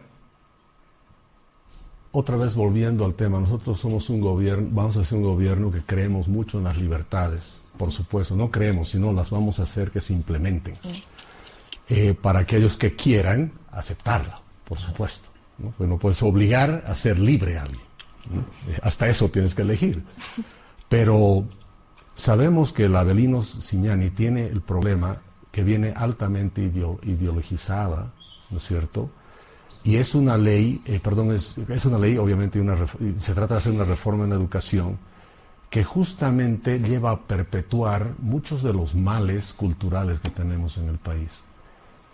Evidentemente, un Estado tendrá que tener, básicamente, ¿no es cierto?, ciertos requisitos de lo que se debería enseñar, pero un 70% de lo que se debería enseñar o más debería definirlo, ¿no es cierto?, la gente, la sociedad, los colegios, las universidades, libremente. Entonces, yo quiero que mi hijo sea altamente ideologizado en algo, pues seguro va a haber un colegio que enseñe eso. Yo lo llevaré a mi hijo ahí. Pero si yo quiero que mi hijo aprenda de tecnología, aprenda de criptos, que sea una enseñanza donde se enseña el libre mercado, se les enseña a los jóvenes cómo invertir. En otros países, a la edad de ustedes, ya los estudiantes son accionistas de Microsoft. ¿No? Y eso han aprendido en las clases de finanzas y economía del colegio en el último año. Entonces, debe haber también la libertad de qué se enseña. Y cada región puede tener prioridades sobre otras.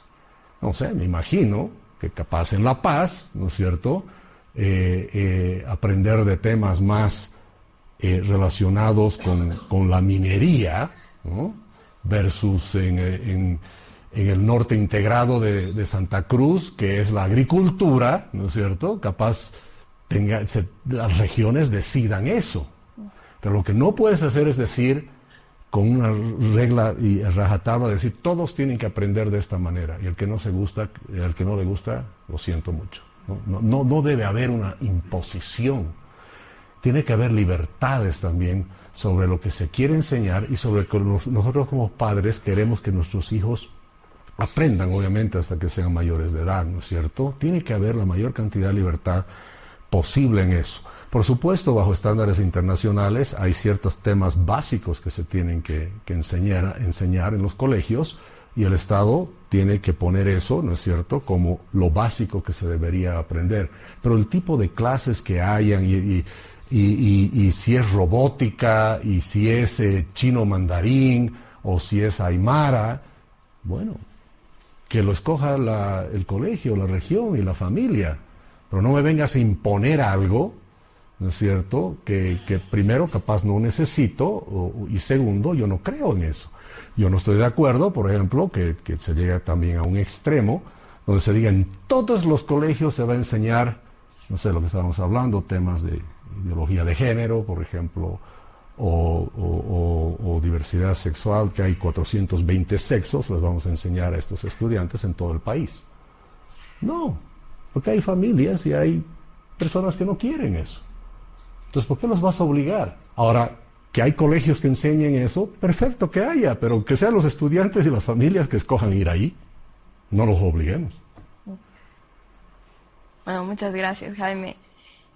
Bueno, ahora que menciona esta reforma, también nos preguntábamos qué artículos considera obsoletos o contraproducentes para la educación boliviana, tomando en cuenta el artículo 77 de la Constitución Política del Estado, que nos dice que la educación constituye una función suprema y primera responsabilidad financiera del Estado, que tiene la obligación indeclinable de sostenerla, garantizarla y gestionarla. Es lo que te decía. ¿Cuánto gasta el Estado en educación? Porque es parte del gasto público. Es una inversión, pero se llama gasto. Más o menos el equivalente al 10% del producto del presupuesto general del Estado se va a educación. Eso es alrededor de 4.000 millones de dólares, un poquito más. Cuando tú ves ese presupuesto en educación de Bolivia, el 10% del presupuesto general del Estado, es uno de los más altos de Latinoamérica. Sí. Es casi el doble de varios países, ¿no? De Uruguay, Argentina, México, etcétera, etcétera. Es tremendamente alto. Pero mira la calidad. Sí. ¿No? Por eso el creer que metiéndole más plata a la educación vas a mejorar la educación, eso es mentira. Más aún cuando casi el 80% se va a sueldos y salarios. Muy poco llega realmente a la educación. Entonces, sí, en cumplimiento de eso, ahí dice que el Estado va a ser el que va a financiar. Sí, pero no te dice a quién le va a dar la plata. Lo que vamos a decir es, esa plata le vamos a dar a las familias o a los estudiantes, les va a tocar más o menos a cada uno de ustedes como, bueno, depende cómo se hace el cálculo, unos $1,300 a $1,400 al año. Entonces, con tus $1,400, tú dices, quiero continuar en un colegio privado, depende del costo que tenga el colegio, puede ser que te alcance o no, pero es un apoyo importante a tu familia. Es más, puede ser que alguien que tiene a su hijo o su hija en un colegio público no tenga esos 1.400, sea suficiente para un colegio privado, porque hay colegios privados en Bolivia, que nosotros hemos visto, colegio privado en Bolivia de un monto tan pequeño como de $400 al año hasta $7,000 al año. O sea, hay una gama inmensa, digamos, para escoger. Además que eso va a promocionar también la generación de más colegios privados. Ahora, si el padre dice o el alumno dice, no, yo quiero seguir yendo a ese colegio público, pues hazlo. Ese es tu voucher, porque es un voucher de educación. No es que te doy como... Muchos han interpretado que te damos los $1,300, $1,400 y te los vas a gastar en fiestas, entonces ya no te vas a educar, ¿no? Pero no es verdad. Estos vales solo sirven para educación. Entonces yo digo, quiero seguir yendo a un colegio público porque me gusta la profesora. Bueno, anda. Pero decide tú. Se va a cumplir todavía ese artículo y el Estado va a seguir financiando la educación, pero la libertad de elegir va a volver al ciudadano. En realidad no va a volver, va a ir al ciudadano porque nunca fue del ciudadano. Bueno, muchas gracias por esta opinión sobre qué se deberían hacer sobre los colegios. Ahora, hablando más sobre dentro del colegio, sobre el sistema de calificaciones, ¿qué cambios realizaría, si es que hay alguno, en el actual sistema de calificación de las 4 dimensiones? Ser, saber, hacer y decidir. Mira la pregunta, ¿no? Es, tú, presidente, ¿qué cambios vas a hacer? El presidente no tiene que hacer esos cambios, los tienen que hacer ustedes. ¿Mm? O sea, tiene que tener la libertad de ver la forma de calificar. Hasta eso no puede venir pues dictado desde la Plaza Murillo. ¿Será cada colegio con su metodología o cada universidad? No sé si sabían, pero hay universidades privadas en el mundo que hasta el sistema de calificación lo hacen ellos a su propia manera. Sí. O sea, no es lo mismo en una universidad o en otra. Es más, hay una universidad en Estados Unidos donde no califican. No hay calificaciones. Simplemente ven los resultados que tienen los estudiantes y bueno, si tú no quieres ser calificado, anda a esa universidad, pues. Pero nadie le viene a decir a la universidad, no, usted tiene que calificar. Y los que se gradúan de esa universidad consiguen trabajo en toda parte del mundo. Los empresarios, el sector público que los contrata, saben que esa universidad funciona así, y esa universidad ha sido revolucionaria en el tema donde no existe calificación como tal, pero sí hay evaluaciones de resultados en proyectos, digamos, ¿no? Cosas así, ¿no? Entonces de ahí sale el estudiante que, no sé, me copia a mí y hace el iPhone 2, ¿no es cierto? ¿No? Y esa es su presentación ante la sociedad. No es cuánto te sacaste sobre 100, es qué inventaste, en qué innovaste, qué has creado. Y eso se vuelve el sistema de calificación. Pero eso debería ser libre. Yo creo que lo peor que puede hacer el gobierno es decir, van a calificar de esta manera. Y ese estudiante que no pasa repite el año, ¿no es cierto? No, tiene que haber... Otra vez, ¿por qué el gobierno... Me pregunta usted como presidente cómo cambiar? No. Es más, ¿quién sabe cómo calificar? Eran los profesores, no el presidente. El presidente no es profesor, ¿no? Volvamos otra vez al tema, volvamos a la base de que son los ciudadanos los que conocen mejor los problemas que tienen y son los que pueden plantear mejor las soluciones. Claro. Pero bueno, en base a esta respuesta, digamos, este sistema actual existe, todos los colegios están normados bajo esta rúbrica. Entonces, usted está diciendo que cambiaría esta rúbrica por completo y dejaría que cada colegio invente su propio sistema de calificación. Bueno, yo me imagino que entre todos los colegios privados están asociados y sacarán su propia metodología, pues entre todos, me imagino, ¿no? Y si a alguien no le gusta esa metodología, pondrá otro. Pero dejemos que haya esa libertad, ¿no? Que sean los que saben. Todos colegios privados asociados, ¿no es cierto? Obviamente no se tienen que reunir solamente para ver cuánto sube la cuota, o nos vamos a ir a pelear con el gobierno de subir y no nos deja.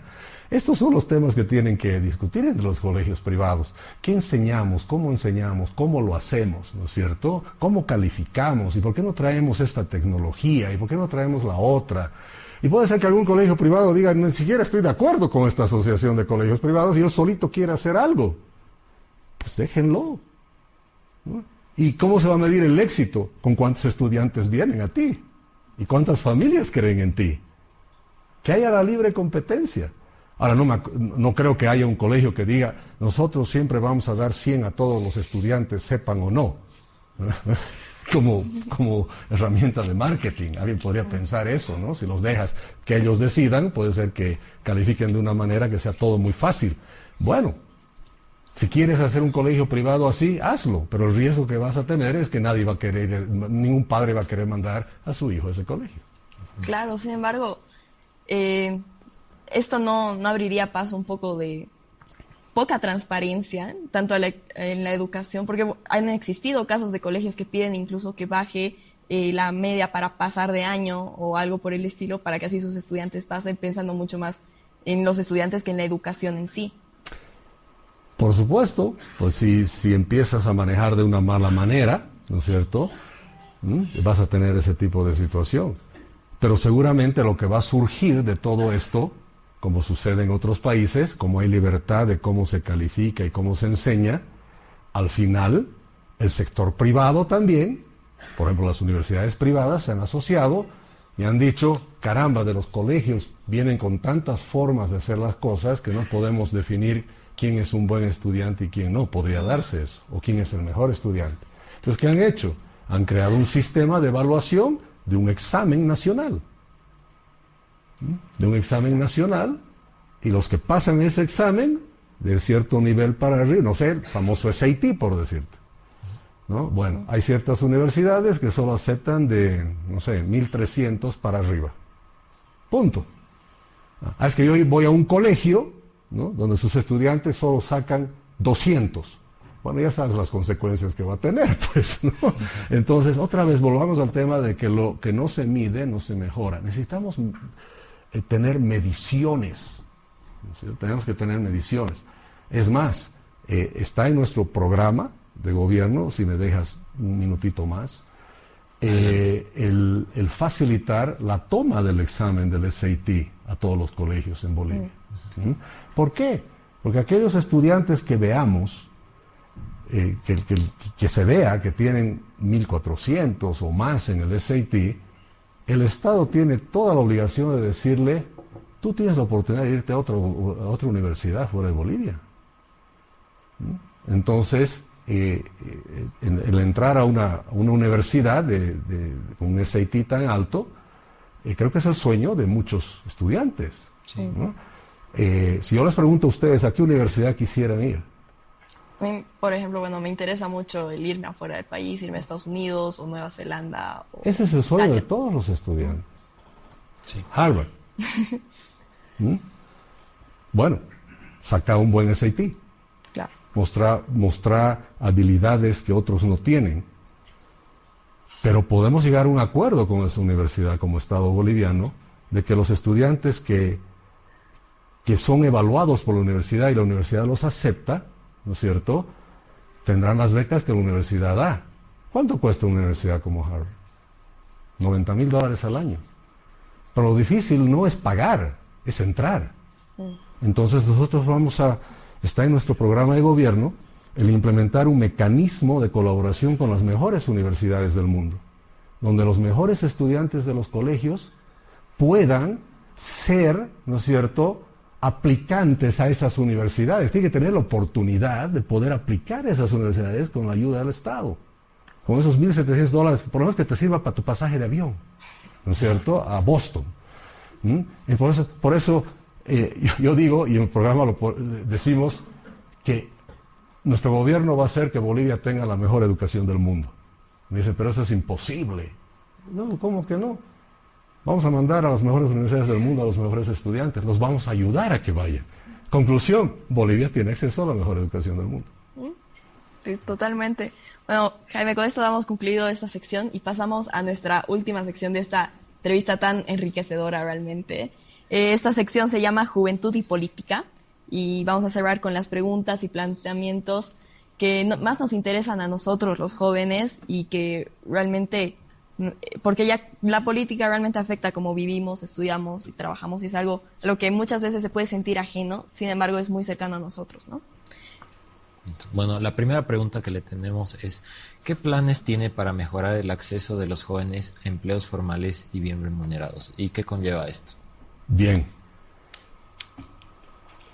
Hay en temas económicos y en temas laborales grandes cambios que hay que hacer para que justamente los jóvenes puedan entrar a formar la fuerza laboral, ni bien se gradúan de colegio. Bueno, del colegio si quieren ir directo a trabajar, o de las universidades. Hay un concepto que capaz es difícil de explicar en tan poco tiempo, pero por ejemplo el hecho que tú tengas un salario mínimo de 2.700 y algo bolivianos. Primero el salario mínimo de Bolivia de 2.750 creo que es ahora. Es uno de los más altos de Latinoamérica. Entonces, un estudiante recién graduado va a tener ese salario mínimo, pero puede ser que haya alguien que ya lleva en el ámbito laboral 2 o 3 años y va a competir contigo. Cuando el salario mínimo es demasiado alto, saca de competencia a todos los que estarían dispuestos a trabajar con algo que es menos de eso. ¿De dónde viene el salario mínimo? ¿Ustedes saben eso? El salario mínimo en realidad se crea en la industria ferroviaria en los Estados Unidos como un tema racial. En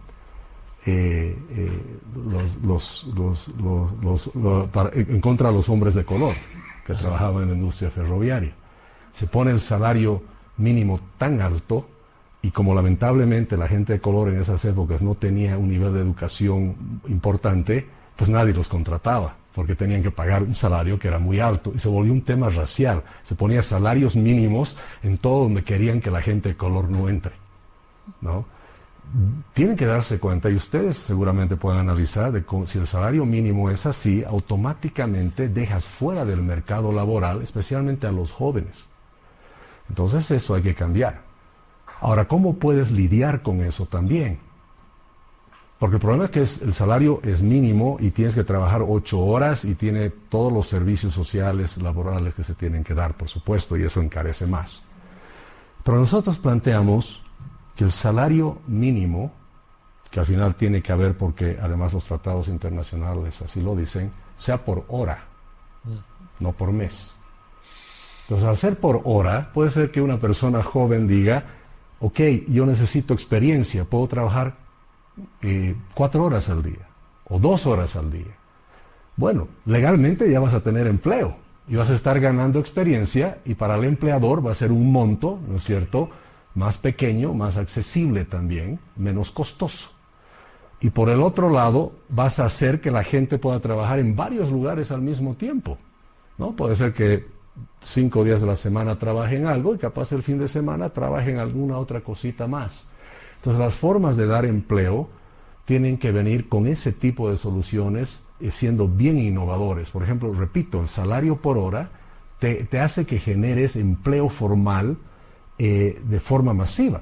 Yo he vivido en los Estados Unidos cuando tenía la edad de ustedes, y yo, estando en el colegio los fines de semana, trabajaba, ¿no? Ya sea de jardinero, de lo que sea, me pagaban el mínimo por hora, y desde entonces he acumulado para mi AFP y todo, ¿no? Pero por solo de trabajar y ganar $400 al año, son $40 mensuales prácticamente, 400 y algo, a dólares al año en los Estados Unidos, ya eres empleado formal.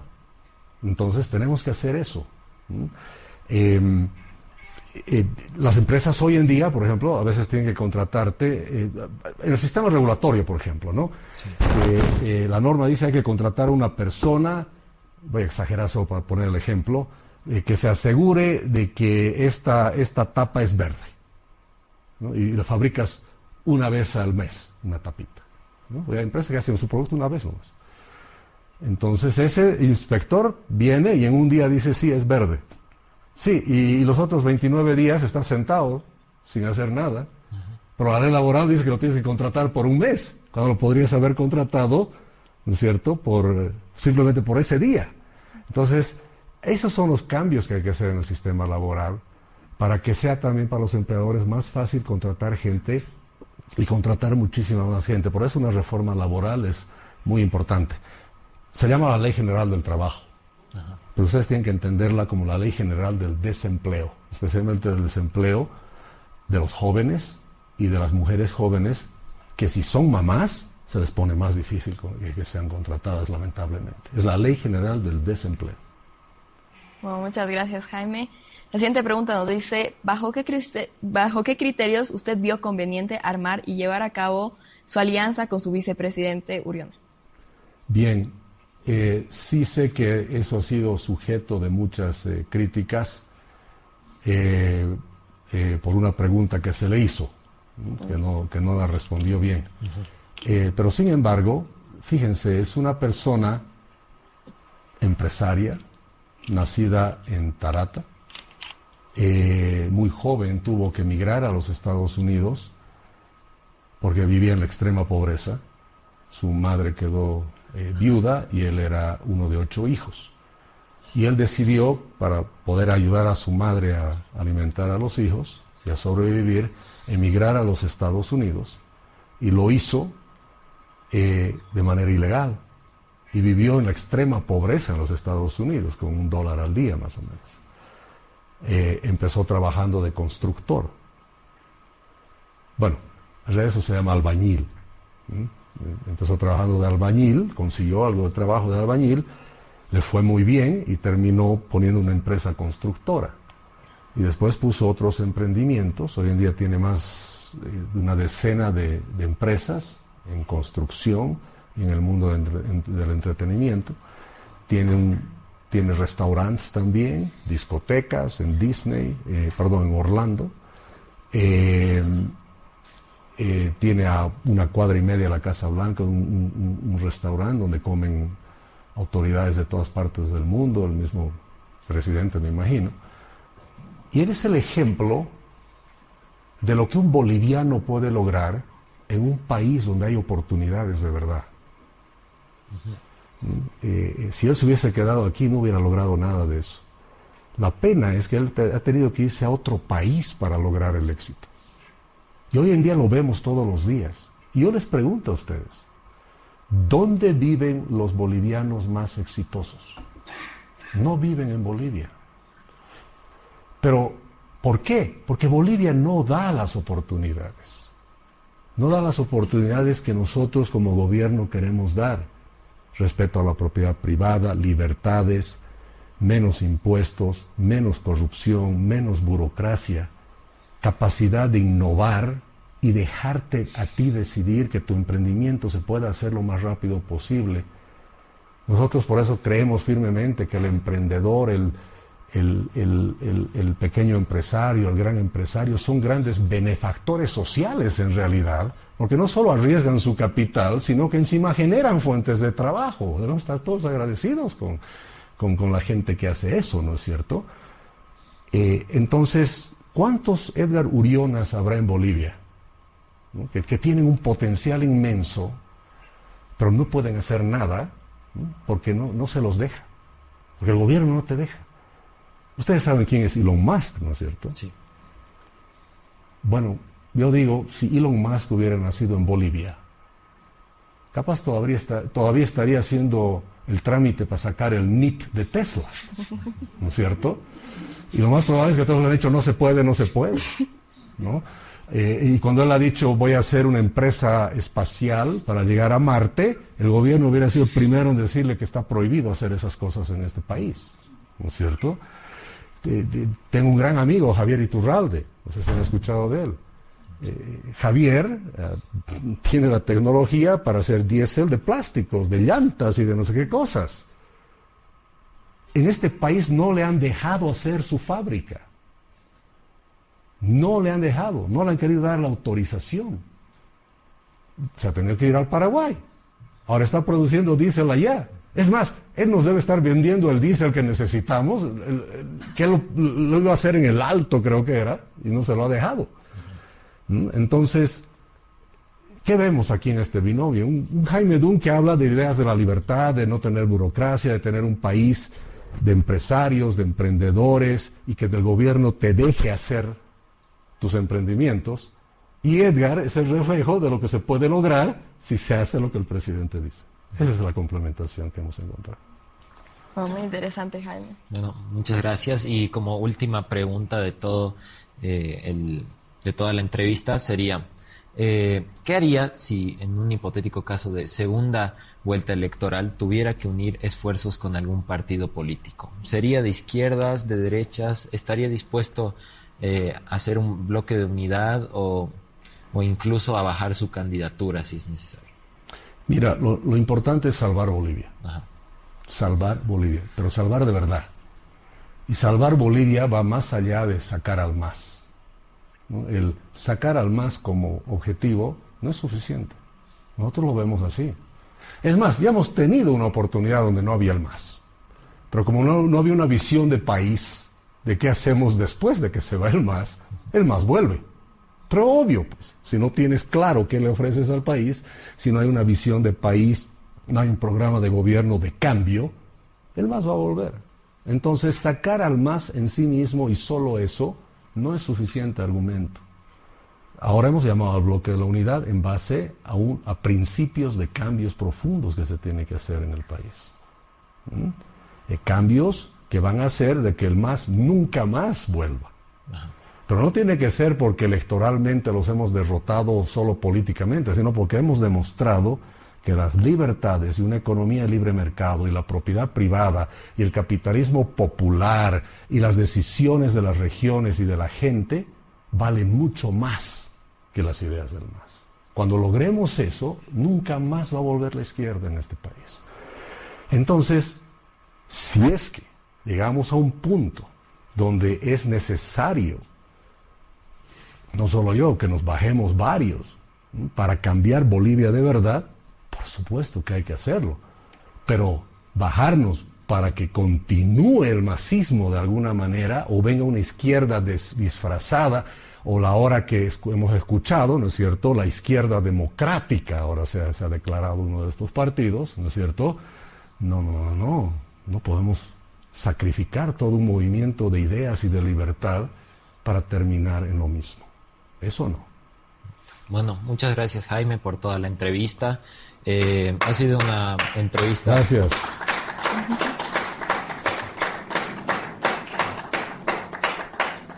Bueno, ha sido una entrevista muy enriquecedora, la verdad, para nosotros. Nos ha dado mucha información que tal vez no sabíamos. Esto es lo que tenemos planeado hacer con todos los candidatos. Y sin más que decir, con eso hemos concluido. Bueno, Jaime, realmente gracias por su tiempo. Para nosotros es una preocupación, especialmente como colegio, estar cultivando mentes brillantes para luego exportarlas. Es por eso que nosotros queremos quedarnos, queremos crecer y le pedimos mucha coherencia con sus decisiones, ya que esto depende mucho de lo que ustedes decidan hacer o no hacer. Entonces, bueno, mucho éxito en su campaña, Jaime. No, gracias, y aprovecho este escenario también para ahondar en el tema y ser más incisivo en esto de que la juventud tiene la solución. La responsabilidad que ustedes tienen es muy grande. Yo siempre le comento a la gente joven de que este importante autor, Agustín Laje, él nos enseñaba que en la antigua Roma, el apolítico, el ciudadano que creía que la política no le afecta, se lo llamaba el ideos. Entonces era un ideos. Ideos es el que cree que la política no le afecta y no se va a meter nunca en política. Y esa palabra ideo se convierte en ideos en el tiempo, después en ideost, y hoy día es la palabra idiota. En realidad un idiota es quien cree que la política no le afecta y evita meterse en política. Yo lo que digo, como lo dice Agustín Laje, no sean los jóvenes la generación idiota. Involúcrense. Bueno, muchas gracias. Un aplauso, por favor, para...